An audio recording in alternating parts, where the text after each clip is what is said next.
I often get asked about how I manage to do so many different things or take so many risks. And my usual response is I don't see them as risks. I often see not doing them as far riskier. And I think that's like the very simple answer is you'll change when the fear of change is lower than the fear of remaining the same. So that could be a good thing because it could mean that you're really happy with your current situation. You're happy with your life, you're happy with your habits, you're happy with your activities. So you don't need to do anything new, take any risks, change anything because everything's fine. Um, for me, usually when I did new things like starting the podcast or co-founding an indie game studio or starting a project with friends, whatever it might be, it was usually because I was looking for something at that time to take me out of my comfort zone and build something that had a chance of not working out.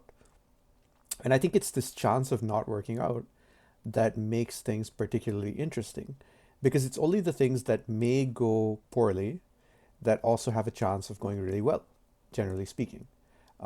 Risk and reward are tied together. So the greater the risk, the greater the potential reward. And I also find that those projects are interesting to work on because of the uncertainty factor. And so I think that's the other thing is just learning to be comfortable with uncertainty. Like I've grown to be fairly comfortable with uncertainty simply because I've taken multiple risks, things haven't worked out, and yet every time they haven't worked out, I've also learned so much that they were valuable experiences in and of themselves. So really, I think risks have inherent value, change has inherent value, but there's no reason to push yourself to do it when it doesn't feel right, because there will come a time where the tedium, the routine, the normality of things won't really be enough, and that's when you can look at taking some calculated risks. The other thing is, of course, that change is inevitable, right? If you don't direct it, life will direct it on you.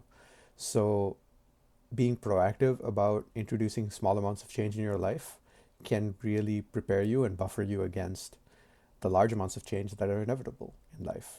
Things will always happen. Black swan events are inevitable. You can't anticipate every possible, disaster or giant change to your life, especially when it comes alongside big opportunities. So yeah, basically when you feel like making a change, you can look for small opportunities to do so. And I think it's a good habit to be on the lookout for these opportunities because they're all around you, right? It might be a friend who's starting something new that you can help with. And I do find most of the time a lot of my learning comes from helping other people. So by helping them, I end up learning a lot, and it's typically safer in a sense because they're taking more of the risk, and I get to reap a lot of the knowledge without much of the risk.